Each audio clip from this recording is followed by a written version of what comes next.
Un grand angle consacré ce soir à la situation en Iran avec Stéphanie Pérez, grand reporter qui a réalisé de nombreux reportages ces dernières années dans ce pays en proie à un mouvement de contestation depuis 6 mois maintenant. Bonsoir Stéphanie Pérez, soyez la bienvenue sur TV5 Monde. Vous êtes donc journaliste à France Télévisions. Votre premier roman, on voit la couverture, s'appelle Le Gardien de Téhéran, édition, on le voit, plomb à l'image. Alors avant de parler de votre roman, commençons donc par la situation en Iran et votre rapport, si je puis dire, à ce pays. Vous y avez tourné de nombreux reportages. Est-ce que c'est facile ou pas de travailler en Iran ? Alors c'est particulier parce que déjà pour travailler en Iran, il faut obtenir un visa des autorités. On ne peut pas y aller comme ça, comme on peut voyager dans d'autres pays. On va travailler avec sur place une agence officielle qui va surveiller ce qu'on fait, qui va délivrer ou non des autorisations pour se déplacer à l'intérieur du pays. On va être accompagné d'un traducteur qui va rendre des comptes sur ce qu'on fait, qui le soir fait un rapport aux autorités sur ce qu'on fait. Donc forcément c'est très particulier, c'est très encadré.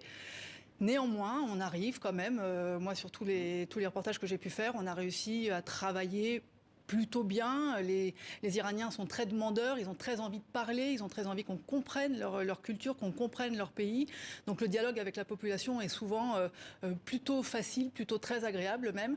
Mais c'est sûr que c'est un contexte particulier, c'est pas un pays comme un autre. Et vous pouvez sortir de Téhéran, aller dans d'autres villes du pays sans le guide ou... Alors non, ça, moi je ne peux pas me déplacer toute seule avec l'équipe, on ne peut pas prendre un avion comme on peut le faire ailleurs dans le monde. Là, pour le coup, non, ça doit passer par cette agence d'État qui doit valider ou pas notre demande. On a des papiers officiels tamponnés qui sont vérifiés et on a notre accompagnateur qui continue de surveiller ce qu'on fait et de rapporter ce qu'on fait plus ou moins. Donc c'est difficile de rencontrer de manière spontanée, on va dire, des habitants, si je puis dire, des citoyens engagés. Disons que les gens qu'on va rencontrer savent que la personne qui traduit est quelqu'un qui travaille directement ou indirectement pour l'État. Donc forcément, la parole n'est pas forcément la plus libre.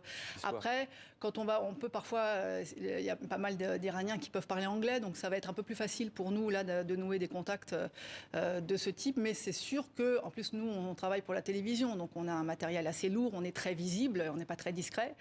Donc forcément, il y a quand même une barrière qui est imposée par la présence de cette personne, mais encore une fois, les gens sont très demandeurs. Donc forcément, si vous abordez des sujets politiques, jamais on vous dira publiquement du mal d'un représentant politique s'il y a quelqu'un à côté de nous. Mais on arrive quand même à obtenir pas mal d'informations et pas mal d'échanges. Alors, votre premier reportage, c'était en 2015, le dernier en 2021, lors des élections. À l'époque, j'ai revu votre reportage, vous insistiez sur le désenchantement d'une jeunesse qui ne croyait pas en la voix des urnes.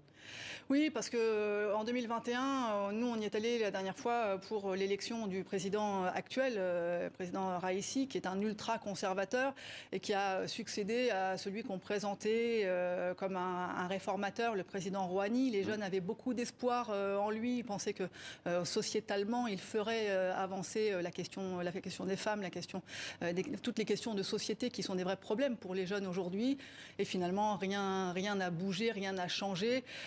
Et c'est vrai qu'il y a eu y avait une terrible désillusion. Et les élections, autant il y a eu beaucoup de monde à l'élection du président, la réélection du président Rouhani en 2016, il y avait énormément de monde. En revanche, en 2021, les Iraniens ont boudé les urnes parce qu'ils n'y croyaient plus. Et vous aviez, si je puis dire, senti venir ce mouvement. Il y a déjà eu le printemps vert. C'était en 2000, si je ne me trompe pas, en 2009. Il y a eu 2009 le printemps vert, avant les révolutions arabes, le printemps vert en Iran 2009.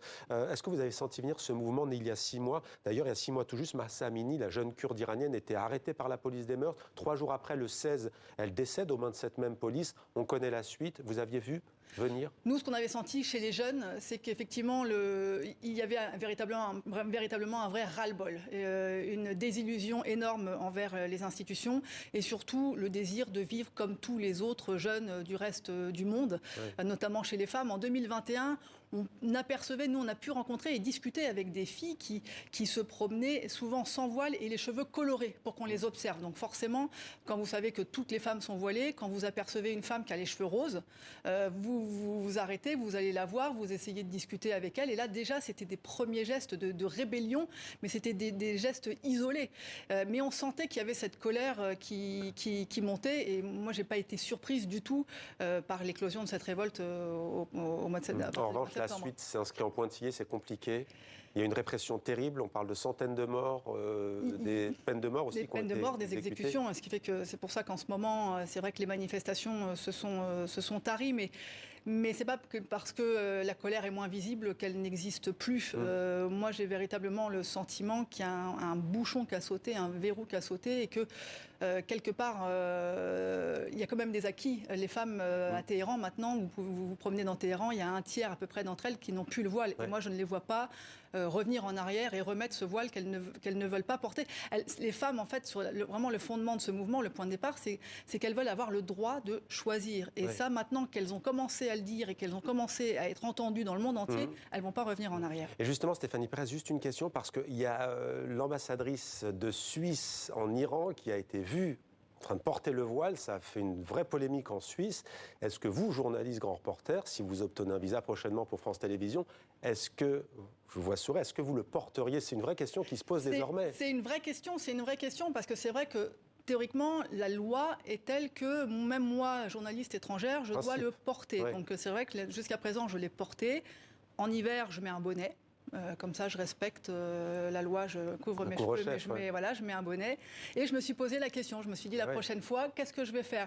Si je ne mets pas de voile, ça sera peut-être compliqué pour moi de travailler. Donc, est-ce que finalement, l'objectif, c'est pas de donner la parole aux gens, d'aller rapporter des témoignages? C'est véritablement une question qui se pose. Il va falloir trancher. Stéphanie Pérez, vous êtes inspirée bien sûr de faits réels et de vos reportages pour le livre Le Gardien de Téhéran. On voit d'où est née d'ailleurs la jeunesse de ce livre. Alors votre personnage, c'est Cyrus Farzadi, c'est comme ça que vous l'appelez dans ce roman. C'est une fiction, même si elle est inspirée de faits réels. Il va vivre les événements de manière très particulière, la révolution islamique de 1979 dans son musée. Oui, parce que ce qu'on ne sait pas, c'est que à l'époque du Shah et de son épouse l'impératrice Farah, l'Empire des Pahlavis a amassé une collection d'art moderne et occidental qui était très conséquente. En 79, quand l'ayatollah Khomeini et ses hommes ont pris le pouvoir, la première chose qu'ils ont faite, c'est vouloir détruire tout ce qui représentait l'art occidental. On voit sur les images, on brûlait les images du Shah, on brûlait tout ce qui représentait l'Occident. Et ce gardien, que j'appelle Cyrus dans le livre, s'est retrouvé un peu malgré lui à devenir le gardien du trésor et à protéger toutes ces œuvres qui valent aujourd'hui 3 milliards de dollars.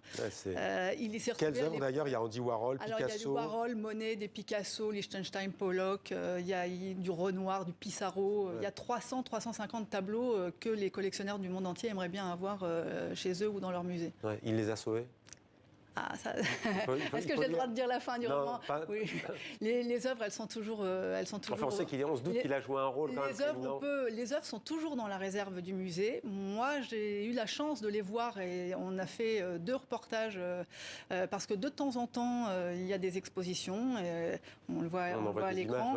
Et en fait, c'est vraiment un musée qui épouse l'histoire du pays. C'est-à-dire que c'est un musée qui s'ouvre quand l'Iran est plutôt en bonne relation, qui se recroqueville en fait. Et qui se recroqueville quand le pays se referme. Mais actuellement, c'est vrai que les toiles sont plutôt dans les sous-sols du musée et on ne sait pas quand est-ce qu'on pourra les revoir. Le paradoxe aussi, c'est vrai, entre un pays aussi qui a ce régime-là, mais qui a aussi un grand cinéma, notamment ce musée aussi de Téhéran. Si on peut le voir, il faut vraiment y aller, ce qui n'est pas encore mon cas malheureusement.